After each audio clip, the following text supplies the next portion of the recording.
बताया जा रहा है आप लोगों को। तो मस्तराम जी की कथा इस तरह की। ये मस्तराम स्वभाव से हरिभक्त थे, संतुष्ट थे, बड़े धर्म परायण थे और सदा आनंद में, सदा परमानंद में, सदा नित्यानंद और उसमें ही रहते थे, मुक्तानंद रहते थे हमेशा।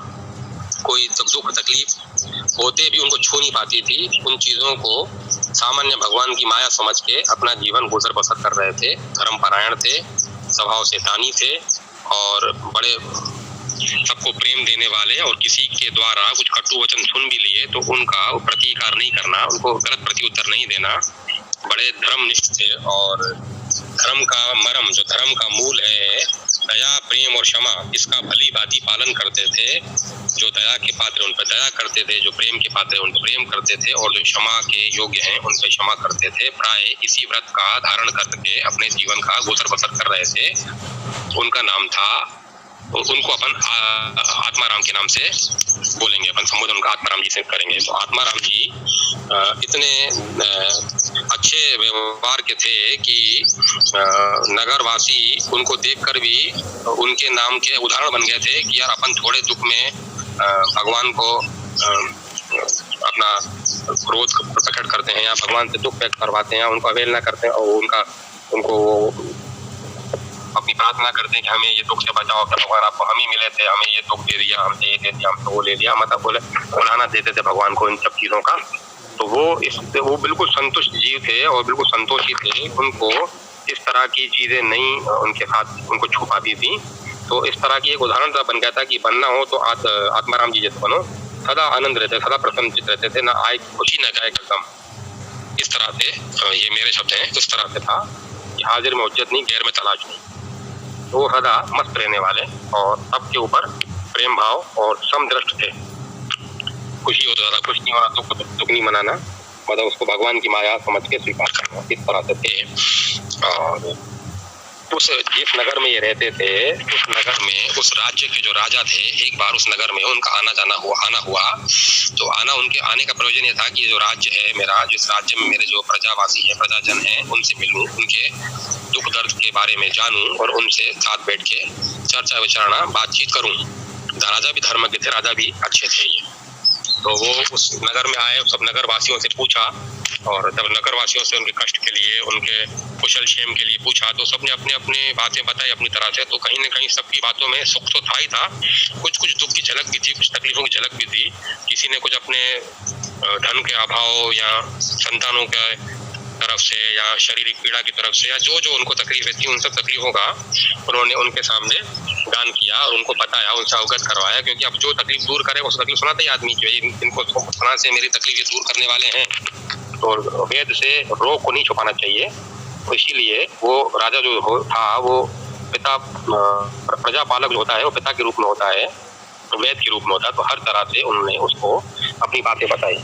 तो फिर उन्होंने आत्माराम जी से ही पूछा कि आत्माराम जी आपसे कहते हैं बहुत बढ़िया हूँ, बहुत मस्त हूँ, आपको तकलीफ बोला कोई तकलीफ नहीं, ईश्वर के लिए सब कुछ है, सब ईश्वर की माया है।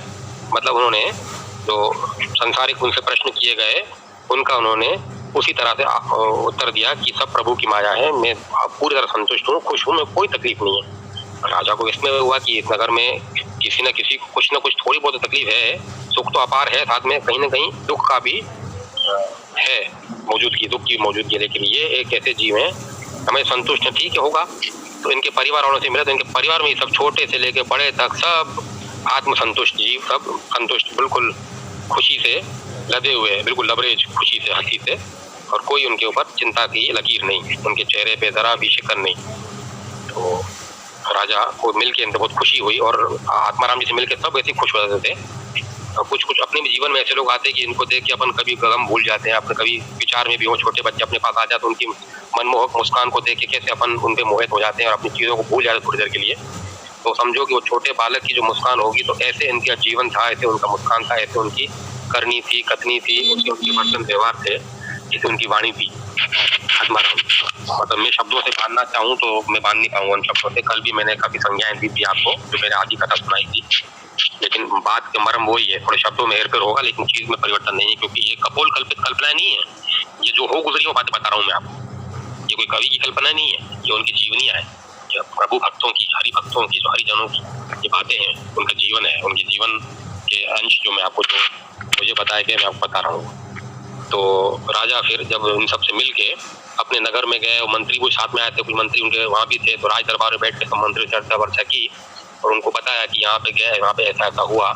और अपने परिवार में भी अधिकांश कुछ राजकाज की बातें पुत्र आदियों से, स्त्री से करते हैं लोग भाग, तो राजा ने भी की। और फिर दूसरे दिन राजा ने उन सब नगर वासियों के लिए थोड़ी थोड़ी भेंट भेजी। वो सूखे मेवे में या फल जैसे मिठाई जो होती है उन सबके लिए भेजी, वो एक सौगात के रूप में, एक प्रेम के तौर पे ऐसा प्रेम भेंट स्वीकार करें। तो सबने सहर्ष स्वीकार किया, लेकिन आत्माराम जी ने वो भेंट स्वीकार नहीं की। वो बोली नहीं, हमें ईश्वर का दिया सब कुछ है, हमें इसकी आवश्यकता नहीं है। राजा से मिले, राजा से मुलाकात हुई, उनका प्रेम उनको दिया, उनसे प्रेम लिया, बस वही बहुत है। हमें किसी तरह के, हम किसी से लेते भी नहीं है, वैसे भी नहीं लेते किसी से, हमें नहीं चाहिए। तो वो जो संदेश भाग था या जो उनका वो था, वो दास जो लाया था उनको, तो उनको वापस लौटा दिया। तो वापस आए, राजा को बताया कि सबसे मिला, सब कुछ थे, सबको दिया, आपका दिए प्रसाद दिया, आपका जो सौगात थी वो दी। लेकिन ये आत्माराम जी ने ये नहीं लिया। मस्तराम जी, आत्माराम गलत बोल गया मैं, मस्तराम, मैं कल मस्तराम कहा था, वो मस्त रहने वाले पता, मस्तराम जी ने वो नहीं लिया। तो राजा को बड़ा विचार हुआ। मैंने उस दिन उनसे कल भी उनसे मिला था, उनकी बातें सुन के बड़ा संतुष्ट थे, लेकिन अब ठीक है, ये मैंने चीज भेजी तो भेजनी चाहिए, ये तो उनको लेनी चाहिए। और राजकाज राजा की तरफ से कोई भेंट भी देता है, कोई किसी प्रिय की तरफ से, किसी आदरणीय की तरफ से भेंट आती है, तो उसको वैसे भी एक लोक लाज के हिसाब से, यहाँ एक वो अपना उससे लिहाज से भी आदमी उसको स्वीकार कर लेता है, भाई आदर देता है, ठीक है बड़े ने भेजा है तो एक शिष्टता के आधार पे ये ले ले, स्वीकार करेगा। तो वो उन्होंने नहीं दी, तो फिर वो दोबारा उसको भेजा, बोला था फिर से देख क्या। उन्होंने बोला, राजा ने बोला है कि हमारी आपसे ये सप्रेम भेंट है, स्वीकार कीजिए, हमारे ये प्रेम है आपसे, इसको आप टुकराइए मत, वापस मत कीजिए, आप रखिए उसको। फिर वो गए वापस उनके पास, तो उन्होंने नहीं स्वीकार किया, बोला हमारा ये नियम है, हमारा नियम भंग होगा तो हम आपसे नहीं लेंगे, राजा से इस बारे में आप बोलिएगा कि हम किसी से लेते नहीं हैं। और बदले में राजा के लिए उन्होंने फल दिए, काफी फल दिए, और बोला ये हमारी तरफ से राजा जी को भेंट दीजिएगा। उस दिन जब राजा जी यहाँ आए थे तो उस टाइम ये फल नहीं थे, अभी फल आए हैं उस पेड़ में, इसलिए हमने राजा जी के लिए फल दिए, उनको दीजिएगा। तो राजा को ये बात सुनाई, तो राजा को बड़ा हैरत हुई, बड़ा विस्मय को पड़ गया, ये क्या हुआ, कैसा हुआ, ऐसा तो नहीं करना चाहिए, घमंड है, अहंकार है, क्या है ऐसा। खैर ये सब इन ऊहापोह की स्थिति में राजा थी, तरह तरह के प्रश्न, तरह तरह के जवाब खुद ही मन में उत्पन्न होते हैं। तो उसका उमार चल रहा था, उसका उभार चल रहा था इनके अंदर में। तो इस बीच में राजा के नगर में उनके गुरुजी आए हुए थे, तो राजा गुरुजी से मिलने भी गए, साथ में इस विषय में चर्चा करने भी गए, और साथ में वो एक फल भी साथ में लेके गए। तो जैसे वो गुरुजी के पास गए, गुरुजी को नमन प्रणाम चरण वंदना की, अभिनंदन उनका किया, तो फिर गुरुजी ने हाथ में फल दे के बोला, ये मस्तराम जी ने दिया है आपको? तो राजा ने कहा हाँ। बोला लेकिन आपको कैसे मालूम ये मस्तराम जी ने दिया है? बोला ये अनोखा फल है, ये कहीं और मिलेगा नहीं। बोला हाँ, ये फल भी विचित्र फल लगा, इसलिए मैं फल भी लेकर आया आपके पास, उसकी बातें भी बताने आया कि मैं उससे मिलने गया था। तो जो वृतांत पूरा गुरुजी को कैसे सुनाया उस दिन जाने का, और वो भेंट भेजने तक की सब बात कैसे सुनाई। बोला हाँ, वो परिवार संतुष्ट परिवार है, छोटे बड़े सब परिवार संतुष्ट हैं, उनको किसी से कमी नहीं, ईश्वर की कृपा उन पर असीम है, असीम ईश्वर की उन पर अनुकंपा है, तो उनको किसी चीज की आवश्यकता वैसे भी नहीं है। और ये जो फल है ये तुम भी खाओ और मुझे भी खिलाओ, बहुत अच्छा फल है। तो राजा को फिर मन में प्रश्न उठा कि ये गुरुजी जो है कभी मांगने वाले नहीं, और जो दे उनको वापस लौटा देते हैं, कोई लेते भी नहीं है, किसी के घर का खाते भी नहीं है, खुद पकाते हैं, खुद खाते हैं, और आज खुद सामने से मुझसे वो मांग रहे हैं, खुद भी खाने के लिए बोल रहे हैं, मुझे भी खाने के लिए बोल रहे हैं। तो राजा ने उस फल को गुरुजी को भी खिलाया, खुद भी खाया। राजा ने जब खाया तो राजा के खाते ही बिल्कुल मतलब कहते हैं ना, वो ज्ञान चक्षु खुल गए, अंदर के नेत्र खुल गए कि ये क्या है, कैसी है, मतलब ऐसी चीजें मैंने कभी खाई नहीं। मेरे राज्य में ही ऐसा एक सामान्य प्रजाजन, जो सामान्य प्रजाजन है, जिसकी वो ऐसा वैभवशाली भी नहीं है, वो ऐसे फल खा रहा है जो फल मैंने आज तक कभी नहीं खाया, ना खाना दूर का देखे भी नहीं है। तो गुरु को बोला, ये गुरुजी ये फल तो बड़ा विचित्र फल है, ये फल कहाँ मिलता है? बोला फल ये दुनिया में कहीं नहीं मिलता, ये फल केवल उस मस्तराम जी के ही मिलता है। तो बोला मैं लगाऊं अपने यहाँ फल, इसको फल को पेड़ लगाऊं अपने यहाँ? तो बोला तुम्हारे यहाँ नहीं लग पाएगा ये। बोला क्या वजह है? कि मिट्टी ऐसी है, क्या उसका खाद ऐसी है, कि बीज ऐसा है, पानी ऐसा है? बोला ये फल नहीं लग पाएगा। बोला आपके यहाँ? बोला तुम्हारे यहाँ तो नहीं, मेरे यहाँ तो, तुम्हारे यहाँ तो नहीं लगेगा, मेरे यहाँ भी नहीं लग पाएगा फल। राजा को और सोच में पड़ गया कि मेरे यहाँ भी नहीं लगेगा, गुरु जी भी इतने तपस्वी, इतने बड़े पहुंचे हुए दरवेश, इतने पहुंचे हुए प्रभु तक उनकी पहुंच है, उनके आश्रम में भी नहीं हो गएगा। तो उनकी मतलब और जिज्ञासाएं बढ़ती गई कि मैं जानूं, मैं उस दिन मिलके उससे बड़ा मंत्र मुग्ध हो गया था उसकी बातें सुन के। फिर उसके व्यवहार को जब मेरे को मालूम चला कि उसने मेरा भेंट स्वीकार नहीं की, फिर ये फल खा के, तो गुरु जी की बात सुन के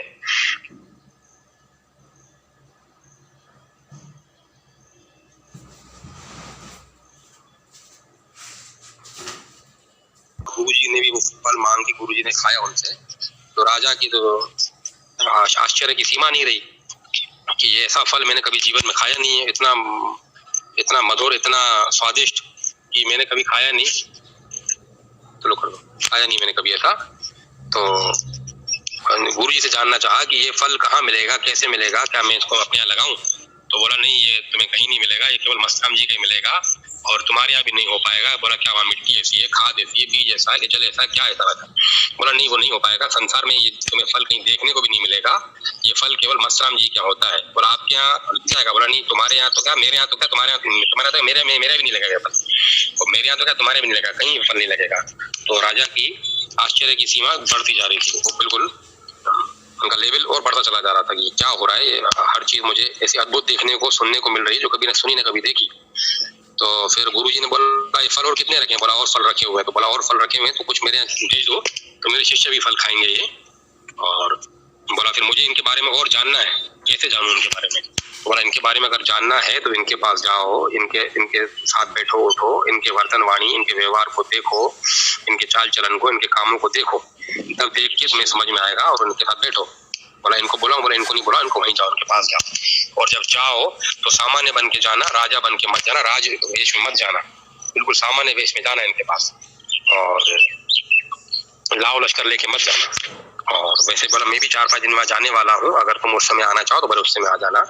तो राजा ने कहा ठीक है। ऐसा कह बोला कि मैं राजा हूँ, मैं राजवेश में कैसे, मैं सामान्य वेश पहना ही नहीं। बोला नहीं, तुम्हें जितना बोला जाए उतना ही करना। तो ये 4-5 दिन ये उसी सोच में, इसी उहापोह की स्थिति में, कोई आश्चर्य से आश्चर्यचकित होके उसी में लीन थे कि कैसा इसका व्यवहार मैंने देखा, और मैं इससे मिल के भी इसकी बातें सुन के मंत्र मुग्ध हो गया, और कैसा इसका ऐसी करनी है, और ऐसे राजा ने ऐसा इनके फल हैं, और जो मैं गुरु जी ने इनके बारे में जितना ही बताया, और मेरे अंदर उत्सुकता हो रही जानने की, और क्या है, कैसा है, कैसा परिवार ऐसा है, एक नहीं सब, छोटे बड़े सब एक जैसे हैं। तो मस्तराम जी के यहाँ जाने के लिए ये प्रवृत्त हुआ, आगे निकले 4-5 दिन बाद जाने के लिए वहाँ पे। और जैसे गुरु जी ने कहा था सामान्य वेश में जाना, तो जब देखा तो गुरु इनसे पहले ही वहीं बैठे हुए थे, और गुरु के यहाँ जब देखा गुरु बैठे हैं तो गुरु को भी देख के बड़े हैरान हो गए। गुरु के सामान्य वस्त्रों में बैठे थे, ये जैसे साधु संत ऋषि मुनि जैसे बैठते हैं, तो इस तरह कोई पहचान चिन्ह नहीं था, इस तरह के सामान्य कपड़े, ये सामान्य जन जैसे बैठता है वैसे बैठे थे, कि अपने आप को वो मठाधीश हैं या गुरु हैं या संत हैं। तो संत तो वैसे भी सामान्य कपड़े पहनते हैं, मतलब वो सामान्य से सामान्य होकर बैठे थे कि कोई पहचान भी नहीं पाए कि ये फला मठाधीश हैं, फला आश्रम के गुरु हैं, बिल्कुल सामान्य जन जैसे होता है वैसे बैठे। तो राजा जब वहां गए तो राजा के अंदर वो एक जैसा होता है ना रजोगुण प्रधानता थी। तो राजा ने बोल ही दिया कि उस दिन मैंने आपके लिए आपको भेंट स्वीकार नहीं की, और वैसे भी एक शिष्टता के अनुसार भी, एक लोक लाज के हिसाब से भी, अगर अपना प्रिय अपना बड़ा कोई चीज भेजता है तो उसको वैसे भी वाणी स्वीकार कर, आपने स्वीकार ही नहीं की। तो बोला नहीं, हमें जरूरत नहीं है, हमें ईश्वर का जो सब कुछ है, और हम किसी लेते भी नहीं है, वैसे भी किसी लेते नहीं है। तो बोला आप ऐसा, मैंने देखा है कि आपकी उठनी बैठनी, अभी हरा परिवार भी नहीं, हरा भरा परिवार भी आपका नहीं है, कि आप उस चीज को आपने स्वीकार नहीं किया और वापस कर दिया। तो बोला हरा भरे से तात्पर्य क्या है आपका, हरा भरा किसको बोलते हैं आप? तो बोला हरा भरा जैसे मैं हरा भरा हूँ, जैसे धनाढ्य लोग होते हैं जिनके पास धन की अपार धन संपत्ति होती है, और उनका उठना बैठना चलना फिरना सब वैभवशाली होता है, पहनना ओढ़ना और हर तरह के सुख सुविधा संपन्न होते हैं, इस तरह का हरा भरा मेरे पास महल है, मेरे पास अपनी बड़ी संपत्ति, अकुत संपत्ति मेरे पास, तो उस तरह की तो कुछ दिखा नहीं मेरे को आपके इसमें, एक सामान्य घर है आपका, सामान्य आप रहने वाले हैं, तो ऐसा भी आपने स्वीकार नहीं किया। तो बोला हरा भरा अगर आपका इससे तात्पर्य है तो आप देखना चाहोगे मेरे पास क्या है? बोला हाँ दिखाइए। तो उनको उठा के ले गए अपने अंदर कमरे में, छोटा दरवाजा था, छोटा दरवाजा खोला, तो जैसे कमरे के अंदर कमरा होता है वैसे वो उसके अंदर ले गए उनको, और छोटा दरवाजा जब खोला तो जाते देखा तो सोने चांदी के बर्तन और मिठाइयाँ, मेवे, सूखे मेवे और तरह तरह के धन धान्य, अन्न और हीरे माणिक मोती, खजाना बिल्कुल भरा हुआ है। राजा देखे चकरा के ये क्या है, मेरे जितनी मेरी संपत्ति उससे ज्यादा संपत्ति इसकी है, और इतना सामान्य बन के रहता है, छोटों से भी बिल्कुल प्रेम से बात करता है, बड़ों को भी आदर देता है, और अपने जो समकक्ष हैं उनको भी प्रेम बत उनसे व्यवहार करता है, जरा घमंड नहीं है, जरा गुस्सा नहीं है, जरा उसका जो चाहो जलाल होता है, चाहो जलाल आदमी को जब खुदा तक हुस्न देता है तो नज़ाकत आ ही जाती है, ये से बड़े बोलते हैं कि जिसके पास जो होता है वो थोड़ा ना बहुत एक अंश मात्र भी एक घमंड होता जरूर है, वो चाहे ज्ञान का हो, चाहे रंग रूप सौंदर्य का हो, चाहे धन संपत्ति का हो, थोड़ा बहुत अहम भाव मन में आ ही जाता है, या तपोबल का हो कि मैंने ये सब किया है। तो इसमें तो कुछ भी नहीं है, बिल्कुल सामन लगा पड़ा है, सबको सबसे प्रेम से ओत प्रोत है। तो इनके और जानने की और जिज्ञासाएं और चेष्टा होने लगी। और गुरुजी से आके बोला, गुरुजी बात देख क्या है? बोला हाँ देख क्या है? बोलो गुरुजी इनके पास तो अथा संपत्ति अथा धन है इनके पास, तो मेरे पास भी इतना धन नहीं है जितना धन इनके पास है। बोला हाँ। बोला गुरुजी मुझे इनके बारे में और जानना है। और जानते रुको यहीं पे, तो मैं तो यहीं रुका हूँ, मैं यहीं रुकूंगा, अभी 15-20 दिन ही रहूंगा। और बोला आप यहीं रहेंगे? बोला हाँ सुबह से शाम तक यहीं रहूंगा, लेकिन रात को सोने अपनी कुटिया में जाऊंगा। उनकी गुरुजी की अलग कुटिया बनाई हुई थी, बोला कुटिया में जाके रहूंगा। और बोला सर आपसे तो लोग मिलने जुलने आते हैं? बोला मिलने जुलने जो भी आएंगे वो अभी नहीं आएंगे, केवल सप्ताह में 1 दिन उनसे मिलूंगा, बाकी मैं दिन यहीं रहूंगा। बोला ये तो आपके आ सकते हैं, आप इनके आते हो? बोला नहीं, इनके आके मुझे अपार सुख मिलता है, मुझे बड़ा आनंद प्राप्त होता है यहाँ पे आके, इसलिए खुद आके बैठता हूँ इनके आके, इसीलिए मैं इनके यहीं रहूंगा। और तुम अगर रहना चाहो तुम रह सकते हो। तो तुम बोला था आप यहीं रुक जाओ। उन्होंने कहा आप रुक जाओ मेरे पास। तो बोला मैं राजा होके रहूं और मेरा रहना बैठना अलग है और इनका रहना बिल्कुल सामान्य है। तो गुरु ने बोला तुम चाहो तो मेरी कुटिया में रहो। तो गुरु की कुटिया और सामान्य उनसे। तो बोला नहीं ठीक है, अगर आप बोलो तो यहीं रुक जाऊं। तो उन्होंने कहा हम तो आपको बोल रहे थे आप रुको यहीं पे। तो फिर उन्होंने कहा ठीक है मैं रुकता हूँ फिर यहीं पे। तो फिर वो वहीं पे रुके रात्रि। और सुबह जब उठे तो सुबह उनको जो नाश्ता मिला, रात्रि को भोजन दिया, सुबह का जो नाश्ता दिया, तो नाश्ता बड़ा सामान्य दलिया। और दलिया जो खाया वो दलिया खाया मतलब वो 56 भोगों से भी स्वादिष्ट और संतुष्ट करने वाला, बड़ा ही आनंद देने वाला वो भोजन था जो रात्रि भोजन लिया उन्होंने। सुबह जो उन्होंने दलिया खाया, दलिया में उनको आनंद आ गया। दिन का भोजन भी सामान्य, कड़ी खिचड़ी और बाजरे का टिक्कड़ ऐसा खिलाया। रात को भी वो दाल भात जैसे खाते हैं, जैसे इस तरह से जो भी खाने सामान्य, लेकिन स्वाद उसका ऐसा अनेरा स्वाद, ऐसा अनोखा स्वाद ही कभी राजा ने अपने घर में, अपने महलों में इस तरह के भोजन से वो स्वाद, वो संतुष्टि नहीं प्राप्त की थी जो राजा को उनके यहाँ सामान्य भोजन से प्राप्त हुई। बड़ी उनकी आत्म तृप्ति राजा की हुई। और फिर सुबह होते गुरुजी भी आ गए वहां पे। तो गुरुजी से राजा से इनका संवाद चल ही रहा था। फिर इन्होंने गुरुजी से बात करते करते गुरुजी से आज्ञा चाही कि गुरुजी अगर आपकी आज्ञा हो तो मुझे कहीं जाना है काम से, मैं वो काम करके आ जाऊं। तो गुरुजी ने बोला बिल्कुल बिल्कुल आप जाओ। और अगर तुम्हें अगर आपत्ति नहीं हो, अगर वो जिस काम में तुम जा रहे हो अगर हम तुम्हारे साथ चले, मैं तुम्हारे साथ चलूं, तुम्हें दिक्कत तो नहीं है? तुम काम में कोई हर जाना तो नहीं होगा उस काम में? बोला नहीं क्यों हर जाना होगा, आप चलिए साथ में। तो गुरु भी साथ में तैयार हो गए। गुरु को देख के राजा भी तैयार हो गया कि मैं भी साथ में चलूं। बोला बिल्कुल चलो।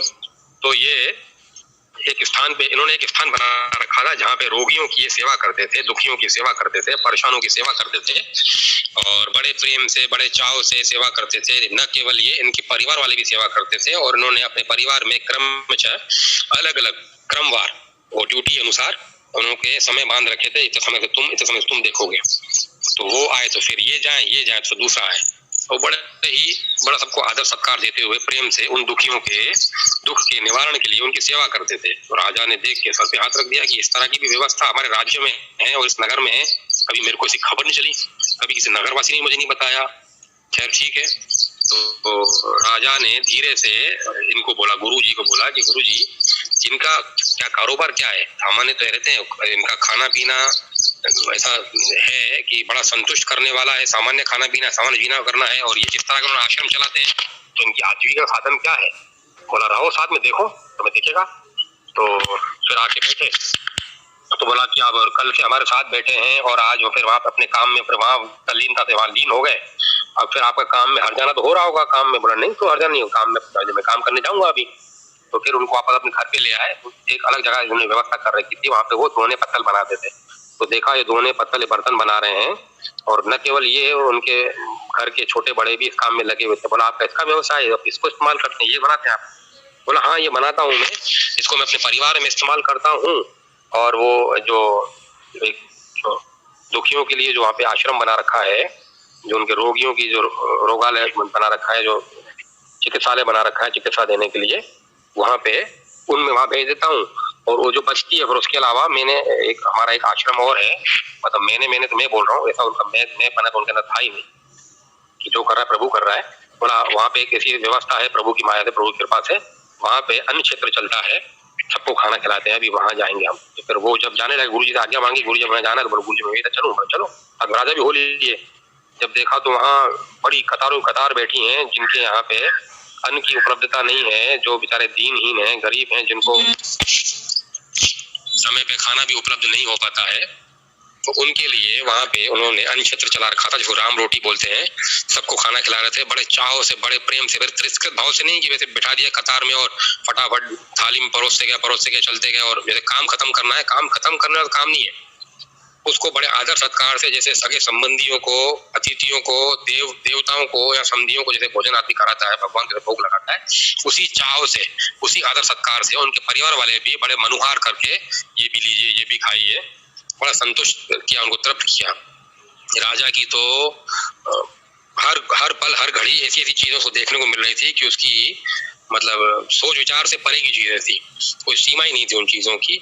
प्रश्न खड़े हो रहे थे, वो प्रश्न के घोड़े उनके तो दौड़ रहे थे।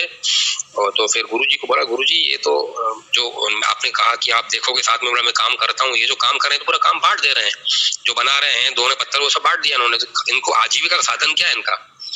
तो वो उनसे पूछा, बोला यार कृषि करता हूँ, खेती करते हैं हम।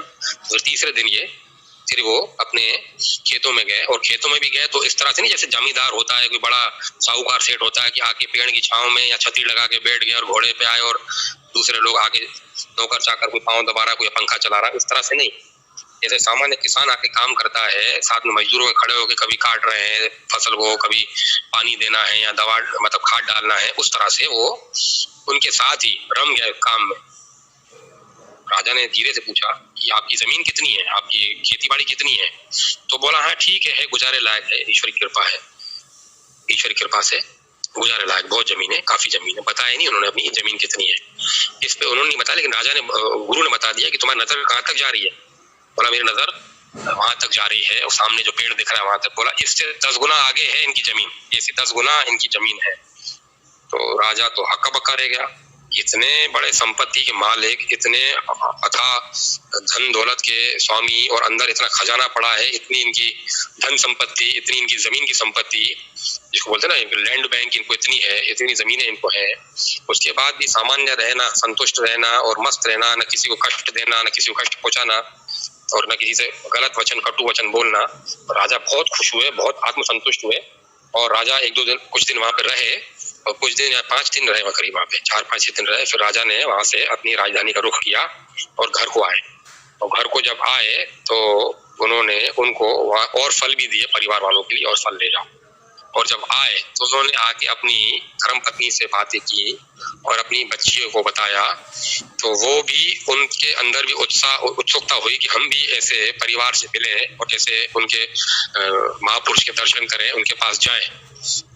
तो बोला ठीक है, लेकिन तुम अगर जाओ तो ये वैभवशाली बन के मत जाना, सामान्य बन के जाना, सामान्य वस्त्रों का और सामान्य व्यवहार करना, वहां जाके राजशाही मत दिखाना वहां पे।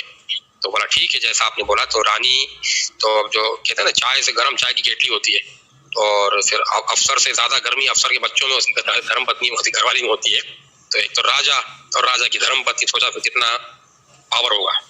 तो वो सब पावर, वो सब चीजों को त्याग करके, क्योंकि जो राजा के मुंह सुना था और देखने की जो उनके अंदर उत्सुकता थी, और राजा भी धर्मी थे, राजा ऐसा धर्मी नहीं थे, धर्मी थे वो, तो उस हिसाब से वो रजोगुण के साथ सतोगुण भी प्रधानता थी उनके यहाँ।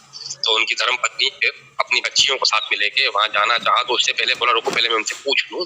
तो उनको संदेशा भेजा मस्तराम जी को कि मेरी धर्म पत्नी और मेरी बच्चियां आपके पास आना चाह रही हैं, जो खाना मैंने आपके यहाँ खाया है उनको बड़ा अच्छा लगा, तो मैंने सुना है, तो उनको भी उत्सुकता कि वो भी आके रहें, वो भी आपके साथ हैं, जो आपके परिवार वाले हैं उनके साथ आके सेवा करें। वो जो अपना दुख निवारण के लिए आपने जो बना रखा है, चिकित्सालय बोल सकते हो उसको, उनके लिए बना रखा है, और जो आपने आपका अन्य क्षेत्र चलता है वहाँ पे आके सेवा करेंगे, कुछ दिन रहना चाह रहे हैं आप क्या? बोला हाँ हाँ बिल्कुल बिल्कुल आइए, हमारा सौभाग्य। बड़ा प्रेम से और बड़े उससे उन्होंने स्वीकार किया उनका वो प्रस्ताव, और आने के लिए बोला कि बिल्कुल आइए। तो रानी भी गई और रानी की पुत्रियां भी गई वहां पे, और वैसे सामान्य बन के गई राजपुत्रियां और रानी, और वहाँ कुछ दिन वहां रही, और कुछ दिन वहां रह के तो ऐसे रम गई, वैसे उनके साथ रच बस गई कि उन्हीं के व्यवहार को उन्होंने आत्मसात कर लिया। सामान्य बन के रहना, सादा जीवन उच्च विचार, जैसे बोलते हैं ना प्राय कि सिंपल लिविंग हाई थिंकिंग, सादा जीवन, उच्च विचार वैसे उनके हो गए, उन्हीं के संग में उन जैसे हो गए।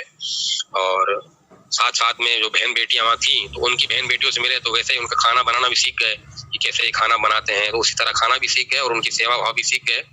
और मैंने आपको पता नहीं था, राजा जब उस दिन लौटा था वहां से इनके घर पे गुरु जी के साथ, तो ये अन्य क्षेत्र का जब घर आए थे तो शाम को संध्या वंदन करते थे, प्रभु की पूजा करते थे और पूरा परिवार साथ में बैठे करता था। तो गुरु जी के साथ में बैठे और राजा भी बैठा तो उन्होंने उनकी संध्या वंदन, उनकी आरती पूजा सुनी तो राजा को बहुत अच्छा लगा। उसी तरह से इनकी धर्म पत्नी और जो इनकी बिटिया गई थी उन्होंने भी देखा कि प्रभु की सेवा करें तो वो भी सीख गए कि प्रभु की आरती पूजा किस तरह से।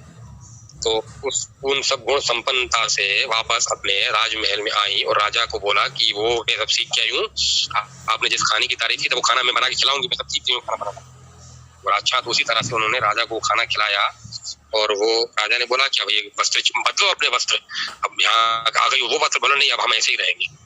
जो उनकी बातें देखी हैं उसी तरह से सामान्य बन के रहने लगी और व्यवहार में तो और मतलब उच्च कोटि का व्यवहार उनका हो गया। पहनावा भले उन्होंने सामान्य कर दिया, व्यवहार उनका उच्च कोटि का हो गया। तो ये सब चीजें जब राजकुमारों ने देखी तो राजकुमारों को ये चीज नागवार गुजरी, उनको ना मंजूर हुआ, ना काबिले बर्दाश्त उनको हुआ ही नहीं। ऐसा क्यों है, आप तो राजा हो, रानी है, बोले क्या हो गया मेरे पिताजी के, तो पिताजी भी ऐसे हो, ऐसी ऐसी बातें करने, अभी मेरी माँ और मेरी बहनें गई तो भी ऐसी बातें करने लगी। बोला हमें भी जाना है उनके यहाँ। बोला अगर आपको जाना है तो जाइए, पहले मिल के आइए, लेकिन जैसे हम लोग गए थे वैसे जाना, सामान्य बन के इन वस्त्रों का त्याग करके जाना और लाव लश्कर साथ मत जाना। तो उन्होंने तो वहां पे हाँ कर दिया, ठीक है, लेकिन वहां पे वो बड़े क्रोध में गए थे, गुस्से में गए थे कि ये क्या मेरी माँ का ऐसा हाल कर दिया, मेरी बहन का ऐसा हाल कर दिया। तो वहां पे वो लोग गए और मस्तराम जी से जाके अभद्र व्यवहार किया, चिल्ला चोट की, ये क्या है, आपने मेरे पिताजी को ऐसा कर दिया, मेरी माँ को ऐसा कर दिया, मेरी बहनों को ऐसा कर दिया, हमारी बहनों को शादी करवानी है और राजाओं के है, इस तरह से व्यवहार करेंगे तो कैसे चलेगा। एक हमारी मर्यादा होती है, मर्यादा का पालन करना पड़ता है, वैसा हमको उठना बैठना पड़ता है। ये आपने बिल्कुल उनको सामान्य बना दिया, सामान्य से कई सामान्य बना दिया। तो बोला मस्तराम जी ने बोला जो बोलना था बोल चुके, क्रोध मत करो, अब बैठो शांत। और कुछ बोलना है, बोला नहीं। बोला बैठो, लो जल पियो। और जब जल पिया, वो शीतल जल उनके जब गले से नीचे, कंठ से नीचे उतरा तो उनका गुस्सा तो वहीं काफूर हो गया, खत्म। और ऐसा जल पिया कि ऐसा जल कभी अपने घर भी नहीं पिया था। जल जल होता है, मैं बता रहा हूँ आपको, मेरी बात पे यकीन करना। जल पी के ही उनको ऐसी तृप्ति मिल गई, ऐसी शांति मिल गई, ऐसा जल हमने कभी पिया ही नहीं।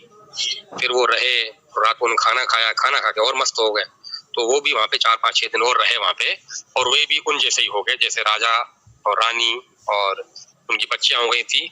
और राजा की जो रानी थी और बच्चियां थी उन्होंने तो वस्त्र भी सामान्य पहन लिए थे और इन्होंने भी आचरण सामान्य कर लिया था और इसी तरह से उठने बैठने लगे थे। जब अपने राज्य वापस राजधानी में आए उसी तरह से उठने बैठने लगे अपने माता पिता के साथ, अपनी बहनों के साथ। तो ये तो चलो ठीक था कि राजा में परिवर्तन, राजा की धर्मपत्नी परिवर्तन, महारानी में, महाराज में परिवर्तन और राजकुमारी उनमें परिवर्तन और जो राजकुमारी में परिवर्तन। लेकिन जो राजकुमार से इनकी जो धर्मपत्नियां थी वो वहां गई नहीं थी और राजकुमार की जो पत्नियां थी वो भी राजाओं की बेटियां थी। तो उनको ये बात बिल्कुल नागवार गुजरी कि हमारे परिवार में हो क्या रहा है, ये कैसे होगा, ये तो बिल्कुल सामान्य के सामान्य बने जा रहे हैं और ऐसे हो जा रहे हैं, सब लुटाए जा रहे हैं और उस तरह के काम उनका चल रहा है। तो उन्होंने अपने अपने परिवार में इस तरह की बातें की और वो सब बताया था। अच्छा, दूसरी बात मैं बताना भूल गया आपको, ये जब रानी और जब राजकुमारियां गई थी तो उन्होंने भी गई तो उत्सुकता से जानने के लिए गई थी कि इतनी धन संपत्ति, राजा ने बताया कितनी धन संपत्ति, तो वो तो देखें क्या है। तो पहले पहले जाते ही उन्होंने कहा कि राजा ने कहा था कि आपके पास वो धन संपत्ति सोने के बर्तन है, क्योंकि राजा ने इनको कहा था कि सोने के बर्तन रखें, आप तो सामान्य खाना खाते हैं, उसमें तो खाते नहीं आप। बोला नहीं, क्या कर रहा हूँ उसमें खा के। तो बोला किसको दिखाने के रखे हैं, बोला नहीं, तो किसी और को खिलाते हैं, बोला नहीं, ऐसे पड़े हुए, वो तो हमारे किस काम के, वो पड़े हुए। ये राजा ने बात उनसे पहले जब गए थे तब की थी और राजा ने अपनी राजकुमार रानी को बताया, राजकुमारी को बताया। तो ये भी इसी विस्मय को दूर करने के लिए, इसी आश्चर्य को देखने के लिए कि किस तरह की संपत्ति है, वो तो बाद में उनसे मिली, उनका भोजन किया, तो जैसा खाओ अन्न वैसा हो मन, तो उनका वैसा मन हुआ, तब जाके वो परिवर्तित हुई। लेकिन वो गई उस जिज्ञासा देती धन संपत्ति को देखने गई। तो जब उन्होंने उनकी मस्तराम जी की धर्मपत्नी की बात बोली तो धर्मपत्नी का तुम्हें देखना है, बोला देखना है, चलो दिखाओ। तो जब उनको खजाना खोल के जब दिखाया तो जो राजा देख के गया था उससे भी बढ़ चढ़ के खजाना उनको दिखा। अरे इतना खजाना, इतना धन संपत्ति, इतना अकूत संपत्ति इनके पास है।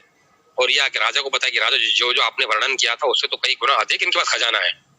और फिर जब जब इनके राजकुमार जब गए और इनका जब गुस्सा शांत हो गया, जल पिया और जब बातें हुई और इन्होंने भी वो देखना चाहा, तो उनको भी दिखाया। तो उनको जब दिखाया तो जो पिताजी ने देखा था, जो बहनों और माता ने देखा था, और जो इन्होंने देखा, उससे और अधिक संपत्ति और माया का अंत नहीं, बिल्कुल बेशुमार दौलत, जिसकी गिनती नहीं की जाए, अनगिनत, बेअंत जिसको बोल सकते हैं अपन, इतनी माया अंदर पड़ी हुई है। तो ये भी आके जब इनको बताया तो राजकुमारियों और राजा और महारानी और अपने पतियों के द्वारा जब इन्होंने, इनकी बहुओं ने, मतलब राजा की बहुओं ने, राजकुमारी की पत्नियों ने जब बात सुनी है, तो ये सब बातें उन्होंने अपने परिवार से बोली कि ये कैसे हो गए, सामान्य हो गए। और वो बता रहे हैं कि वो सामान्य रहते हैं, इनका इतना धन संपत्ति है। तो जब राजाओं ने बात सुनी, और राजा थोड़ा स्वभाव से थोड़ी वृत्ति, उनकी प्रवृत्ति अलग होती है, तो उनके मन में यह आ गया, इतनी संपत्ति रख के बैठे हैं, उसका इस्तेमाल भी नहीं कर रहे हैं, तो वो क्या करेंगे? वो तो राजकाज में अपने को लेना चाहिए, प्रजा के विकास में, नगर के विकास में उसको लेना चाहिए, तो वो ले रहे हैं अपन चल के। तो ये बात आके राजा ने प्रस्ताव रखा अपने समधी के सामने। उन राजाओं ने, वो 5 समधी थे उनके, 5 पुत्र थे उनके, तो पांचों राजा ने आपस में चर्चा की, और पांचों ने जब आपस में चर्चा, पांचों एक मत हो गए। फिर राजा के पास आए, अपने समधी के पास आए, और उनसे आके इस तरह का प्रस्ताव रखा। तो बोला नहीं, हमें बिल्कुल उनकी तरफ कुछ भी नहीं चाहिए, वो बहुत आत्मसंतुष्ट परिवार है, और उनके साथ मिलकर हम भी आत्मसंतुष्ट हो चुके हैं। सब माया और काया, माया काया और छाया, ये मैं बोल रहा हूँ कि माया आज है, कल नहीं। अभी मैं पेड़ के नीचे बैठा हूँ, अभी छाया में बैठा हूँ, थोड़ी देर में छाया भी गुम हो जाएगी। और काया, आज मैं जवान हूँ, 10 साल बाद, 20 साल बाद मेरी भी काया कहाँ की कहाँ भूल जाएगी, तो पता नहीं, 10 साल 20 साल भी निकालूंगा क्या पता।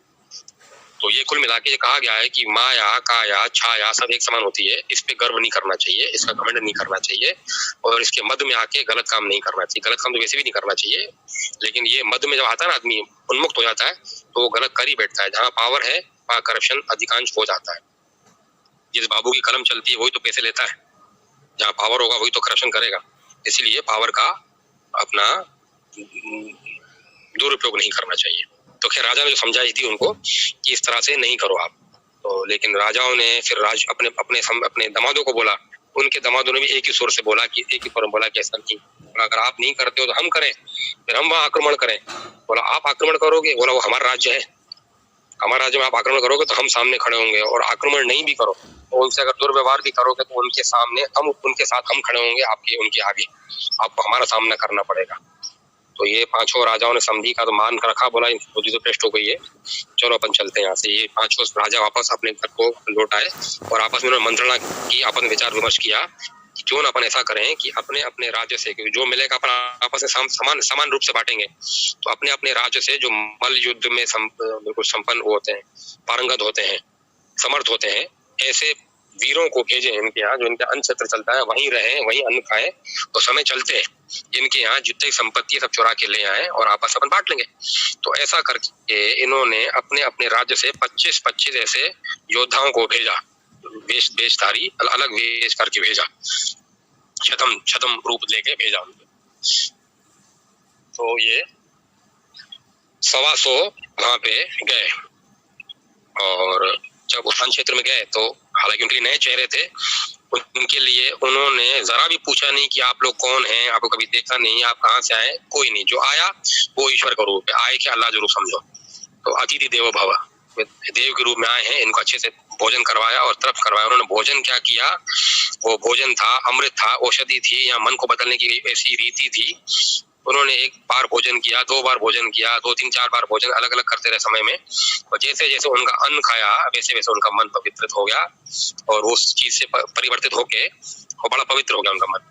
और जब देखा राजाओं ने कि 5-6 दिन 8 दिन हो गए हैं, अभी तक कुछ सूचना भी नहीं आई, अभी धन लूट के लाए भी नहीं है, और अगर इनको भेजेंगे तो राजा को मालूम नहीं चलेगा कि हमने आक्रमण किया है, और वो सामान्य लोग हैं, उनके अस्त्र शस्त्र तो है नहीं, तो रात ही रात में लूट के आ जाएंगे, राजा को मालूम नहीं चलेगा। राजा को मालूम नहीं चला तो मालूम चलेगा भाई कोई लोग अतिथि लोग खाना खाने आए थे, उन्होंने लूट लिया, तो हमारे संबंध भी खराब नहीं होंगे और हमें हमारी संपत्ति धन भी मिल जाए। तो लेकिन ये जो राजा के जो अनुयायी गए थे, जो अनुचर गए थे वहां पे, वो ही उनके अनुयायी हो गए, वो ही उनकी तरफ उनके जैसे होने लगे। तो राजाओं ने अपने गुप्तचरों को भेजा और देखा कि ये तो वहीं कहीं बैठे वहीं खा पी रहे हैं। तो उन्होंने आपस सोचा कि भैया ये अपन इतने अच्छे लोग हैं, ये इतनी सेवा कर रहे हैं, इतने सेवा भावी हैं, इतने सत्कर्म कर रहे हैं, अपन इनको कष्ट दें, इनको रुष्ट करें, इनको तकलीफ दें, तो ये पाप अपन सर पे लें, और जो यहाँ से धन संपत्ति है वो राजा को बांटेंगे, हमें क्या मिलना है। पर हमें अगर मिले तो भी ऐसे दानियों को, ऐसे अच्छे लोगों के साथ हमें ऐसा छल नहीं करना चाहिए। हम यहीं रहेंगे, यहीं भजन करेंगे, यहीं भाव से भोजन करेंगे, तो वहीं बैठे रहे। तो राजा का संदेशा मिला, बोला हम तो नहीं आएंगे, हम इस तरह का काम नहीं करेंगे, राजा को मत, हमें चाहे मृत्युदंड दे दो लेकिन हम इस तरह का काम नहीं करेंगे। और समय बीतता गया, उन राजाओं की चेष्टा, उनकी कामना, उनकी क्या बोलते हैं, तृष्णा शांत नहीं हुई, वो तृष्णा उनकी बढ़ती गई। तो उन्होंने शुरू में तो 125 भेजे थे, 25-25, उन्होंने अभी तक कुल मिला के 5000 लोग भेज दिए। पांचों राजाओं ने हजार सैनिक करके भेज दिए, जितने सैनिक भी वहां जाएं, और वो सब के सब वैसे ही उन्हीं की गान गाने लगे। तो राजा ने कहा कि अपन क्या करें, चलो अपन राजा से चल के मिल के देखते हैं कि चले अपन है क्या। तो उन पांचों राजाओं ने अपने समधी को बोला कि हमें भी आपके मस्तराम जी से मिलना है। तो बिल्कुल मिलिए। तो लेकिन चूंकि पहले इस तरह की बात कर चुके थे तो उनको लगा कि ये किसी और नियत से, किसी और मकसद चल रहे हैं। बोला अगर किसी और नियत से चल रहे हो तो उस तरह की नियत मत रखना, ऐसा परिवार वो नहीं है। खैर जो उनको समझा नहीं समझा, इसलिए बोला नहीं हम तो उनसे मिलने चल रहे हैं, चल के देखें कैसा है क्या है। तो वो पांचों राजा इनके पास आए राजा जी के साथ, और वही उनका अतिथि सत्कार हुआ, वही आओ भगत हुई, वो खाना वाना खाया और वो साथ में बैठे। तो इनका भी वो दुर्व्यवहार जो था, जो कुटिलता थी, वो सब कुटिलता जो थी वो सब कुटिलता जाती रही इनके अंदर से, वैर भाव समाप्त होता गया। लेकिन फिर भी आए जिस मकसद से थे, जब हम इस मकसद से आए तो वो धन संपत्ति भी देखे, तो धन संपत्ति भी देखा, लेकिन इनकी वृत्ति बदल गई और ये भी साधुता को उन्होंने अपना लिया, वापस अपने घरों को लौट आए और आके सब बताया अपने राजकुमारों को इस तरह से। लेकिन राजकुमारों की वृत्ति अलग थी। इन्होंने सोचा कि नहीं, अब ये लोग तो राजा लोग नहीं कर रहे, हम अपने स्तर पे करेंगे। तो पांचों राज्यों के राजकुमार, वहाँ के मंत्री, वहाँ के सैनिक, वहाँ के सेनापति, सब लोग मिलके इन्होंने ऐसी योजना बनाई कि अपन सब मिलके साथ में इनकी चढ़ाई करते हैं और उनकी पूरी संपत्ति को लूट के लाते हैं। तो इनके पिताओं ने मना किया कि ऐसा मत करना, ऐसा मत करो, लेकिन वो पैसे का पावर, उम्र का पावर, जवानी का जोश, संपत्ति का जोश, और जो थोड़ा बहुत शस्त्र विद्या थी, ज्ञान, उसका जोश, मतलब ये सब जोश इकट्ठे मिलके भारी भरकम जोश बन गया वो, और वो सब चले गए। तो वहां पे जब गए तो जैसे आए मस्तराम जी के यहाँ, तो मस्तराम जी ने देखा कि पूरा लाव लश्कर आया है, बड़ी विशाल सेना आई है। बोला आइए आइए आइए आप आइए। उनको पहले बोला आप आए हो, आप जिस भी प्रयोजन से आए हो पहले भोजन कीजिए। तो उनको पहले भोजन करवाया और जल पिलवाया। भोजन और जल पिया उन्होंने। तो लेकिन वो जिस मकसद से आए थे, तो बोला हम तो आपके यहाँ वो आपको लूटने आया, खजाने को लेने आया, वो खजाना चाहिए आपका। तो इतने में मस्तराम की माता जी, अच्छा सुनो, जब ये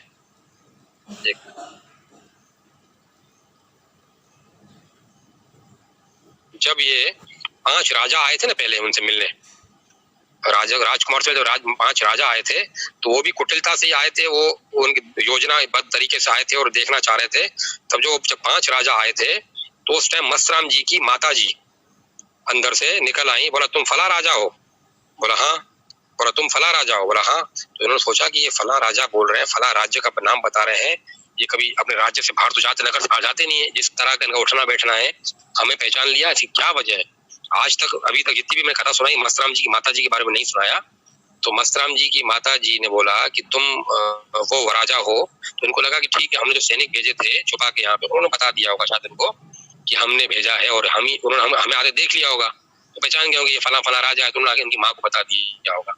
तो इस बीच में उनकी माँ ने उन 4-5 ऐसे भेद खोले जिनको केवल वो राजा ही जानते थे, कोई नहीं जानता था। फिर राजा ने सर पे हाथ रख दिया कि हाँ ये जो चीजें बता रही हैं, तो ये चीजें तो उन सैनिकों को मालूम ही नहीं है, बातें सिर्फ हमें मालूम है। तो मतलब जरूर कोई दैविक शक्ति इनके यहाँ है कि जितने बड़े बड़े इनके काम चल रहे हैं, इतनी संपत्ति इनके यहाँ है, तो जरूर कोई दैविक संपत्ति है। तो बोला माता जी आप इनको बोल रही हैं, ये आप ऐसा बोल रही हैं? मस्तराम जी ने बोला कि थोड़ा ऊंचे स्वर में माँ ने बात की थी, आज तक कभी किसी भी सदस्य ने ऊंची आवाज में बात नहीं की थी। तो मस्तराम जी को उनकी माँ ने बोला ये यहाँ पे वो बोला, फिर इनको बोला कि तुम जिस नियत से यहाँ पे आए हो, अगर तुम्हें अपाहिज होना है तो वो नियत रखना, अगर अपाहिज नहीं होना हो तो इस तरह की बात करना।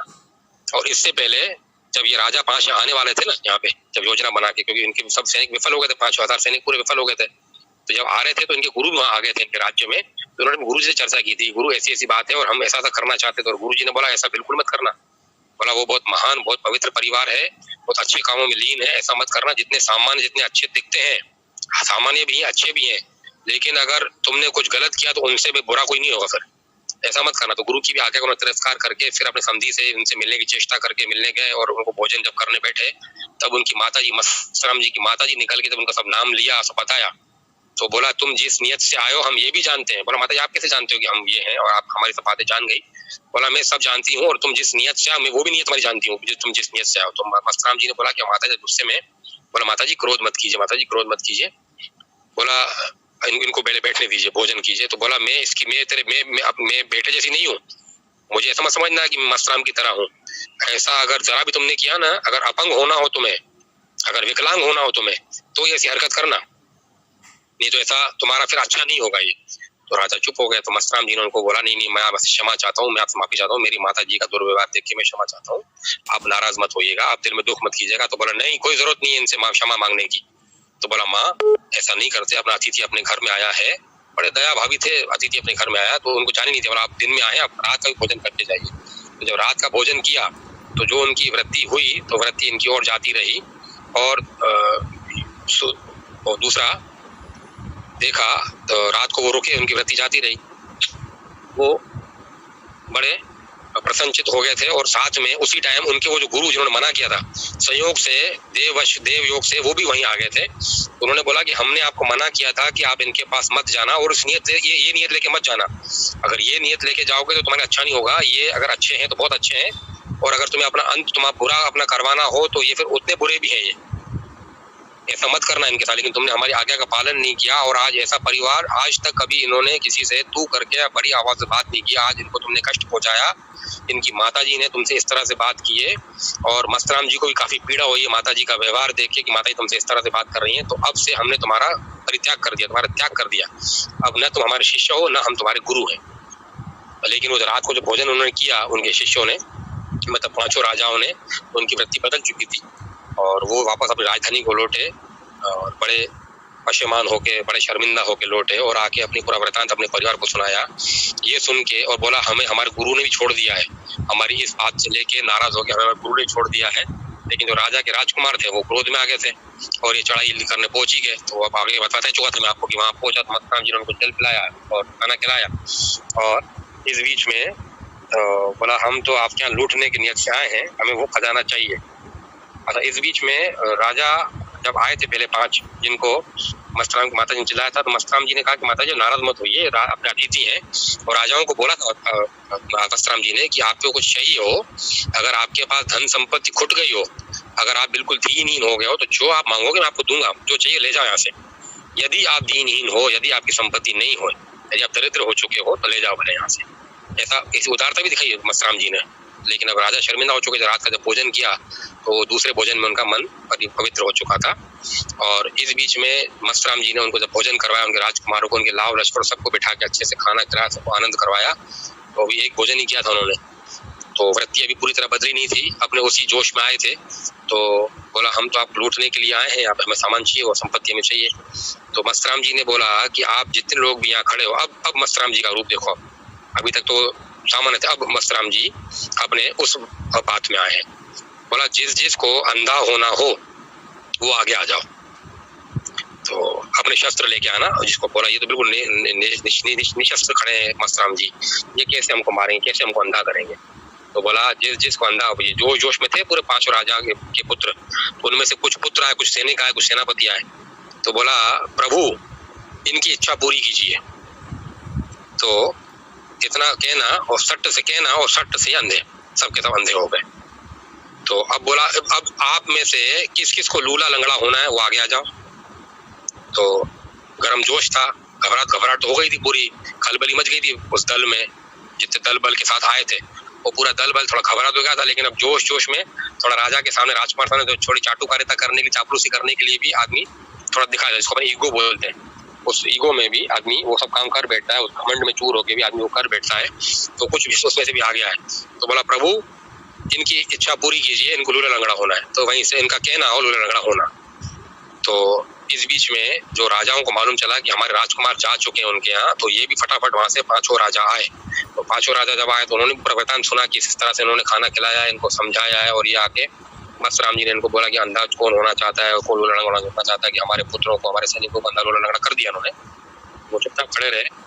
तो सोच रहे हो कि बोला ये वैसे ही इनकी माता जी को सब चीजें मालूम है, तो ये पक्का कोई मायावी है, कोई देव शक्ति इनके साथ है, कोई मायावी शक्ति इनके साथ है, जो कहते हैं मतलब प्रभु से आत्मसात है ये।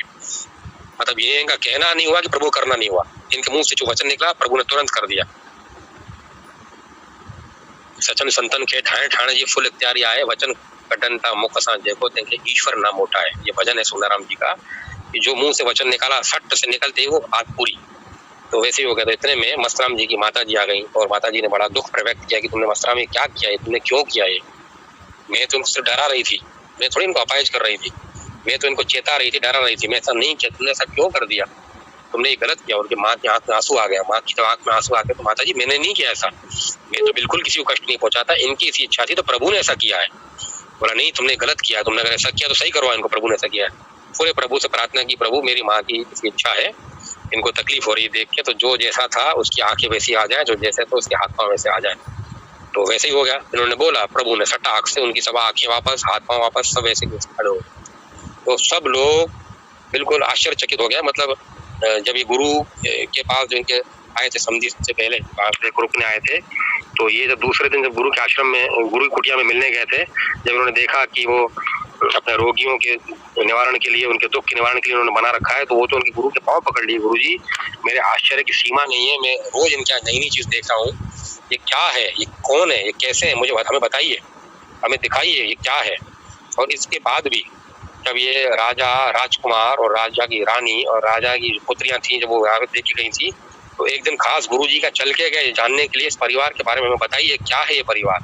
तब गुरुजी ने कहा जब समय आएगा तो बताऊंगा, जब समय आएगा तो दिखाऊंगा, अभी रुको, देखते जाओ, अभी मिलते रहो, देखते रहो। और फिर जब इन्होंने देख ही लिया इस तरह का, अच्छा ये जब बात मालूम चली, जब ये लाव लश्कर लेके ये पांचों राजकुमार जब आए थे, तो वैसे ही इन्होंने गुप्त रूप से अपने वहां सैनिक रखे थे, इनके समधी ने, जो सबसे पहले राजा आए थे ना, उन्होंने वैसे अपने गुप्तचर भी रखे थे, गुप्त सेना भी रखी थी कि उनका सामना करने के लिए। ये तो इनके पास तो कुछ है नहीं, क्योंकि जानते नहीं थे इनको, ये कितने भरे हुए, कितने पहुंचे हुए, भगवान तक इनकी पहुंच है, भगवान इनके साथ है। तो उन्होंने अपनी सेवा भाव से, अपने प्रेम से अपनी सेना बिठा रखी थी, तो वो भी वहां आ गए थे। वो पांचों उनके समधी भी आ गए थे और वो भी आ गए थे। उन्होंने भी काफी आके भला बुरा कहा, उनके दामादों ने आके काफी भला बुरा कहा उनको। और जब आके देखा तो वो विस्मित हो गए कि ये तो हमें कुछ कहने करने की जरूरत नहीं है, भगवान इनके साथ में, जो ये वचन निकाल रहे वो चीजें पूरी होती जा रही हैं। तो फिर इन्होंने आके मस्तराम जी ने बोला कि ये तुमने जो किया है ठीक नहीं किया है, तुम पथभ्रष्ट हो चुके हो, तुम राजभ्रष्ट हो, तुम्हें कर दूंगा मैं, तुम्हारे ये राज्य को हम छीन लेंगे और इस जो तुम्हारी अकुत संपत्ति है जो तुम्हारे पास है, वो संपत्ति प्रजा में बांट देंगे और तुम्हारे पांचों राज्यों का अधिकार हम इस राजा को देंगे, तुम्हारे समधी को। तो राजा की तो वैसे ही कहते हैं ना, आत्म जागृति हो चुकी थी, उनके पुण्यों का उदय हो चुका था, तो उन्होंने उसमें ममता नहीं रखी, उसमें मोह नहीं रखा, बोला नहीं प्रभु हमें नहीं चाहिए, गुरु जी मस्तराम जी हमें उनकी माया नहीं चाहिए, हमें इनका राज्य नहीं चाहिए। तो फिर उन्होंने उनको राज्यच्युत कर दिया, उनको हटा दिया। बोला अगर आपके परिवार में कोई योग्य पात्र होगा तो उनको राज्य दिया जाएगा, अगर आपके परिवार को राज्य योग्य पात्र नहीं होगा तो उनको वो परिवार को आप राज्य नहीं दिया जाएगा। फिर ये बीच में जो उनके गुरु आए थे, पांचों राजा के जो गुरु आए थे, उन्होंने ये अपने ऊपर भार लिया कि ये काम हमें दीजिए, आप परेशान मत होइए, हम देखेंगे इसमें कि कोई इनके योग्य पात्र उनको होंगे तो उनको राज्य दे देंगे, नहीं होंगे तो इस राजकाज को हम संभालेंगे। फिर उन राजाओं की, उन गुरुओं की तरफ से ये व्यवस्था की गई, अपने शिष्यों को राजकाज का भार दिया गया ताकि प्रजा का पालन पोषण अच्छे से हो, अच्छे से उस देश का विकास हो। इस तरह से ये वो लोग चल दिए, वापस चल गए, सब लोग अपने अपने घर चले गए। लेकिन इन राजा की आश्चर्य की और उसको जानने की चेष्टाएं और प्रबल हो गई। वो बिल्कुल अपने गुरु के चरणों में गिर पड़े कि गुरु मेरा दिमाग फट जाएगा, मेरी नसें फट जाएंगी, ये है क्या, मुझे बताइए सही क्या है ये। तो बोला चलो ऐसा है तो मैं एक चीज और दिखाता हूँ। तो फिर ये अभी तक कभी भी मस्तराम जी किसी को वहां नहीं लेके जाते थे। मस्तराम जी के पास गौशाला थी एक, और उस गौशाला में इतनी गौवें थी, जो कृष्ण भगवान के पास जितनी गौवें थी उससे भी शायद कुछ गौवें ज्यादा ही होंगी।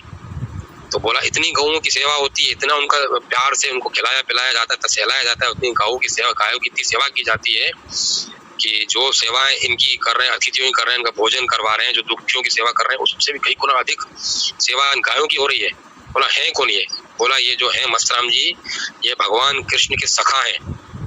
जब भगवान कृष्ण यहाँ पे थे तो भगवान कृष्ण के जो जन कल्याण के कुछ कार्य थे जो वो करना चाहते थे, तो उन जन कल्याण के कार्यों को करने के लिए इन्होंने अपने सखा को यहाँ नियुक्त किया है। और जो इनके परिवार वाले हैं वो सब गोपिकाएं हैं। वो आगे भगवान के कार्य करते हैं और डेली रोज रात को भगवान इनके यहाँ राधा कृष्ण स्वयं पधारते हैं। इसीलिए वो गुरुजी ने कहा मैं कुटिया में रहने जाऊंगा रात को, सुबह शाम यहाँ बैठूंगा। बोला स्वयं पधारते हैं वो, इनके पास किसी चीज की कमी नहीं है। इनका कहना मतलब प्रभु कहना, इनका करना मतलब प्रभु करना है।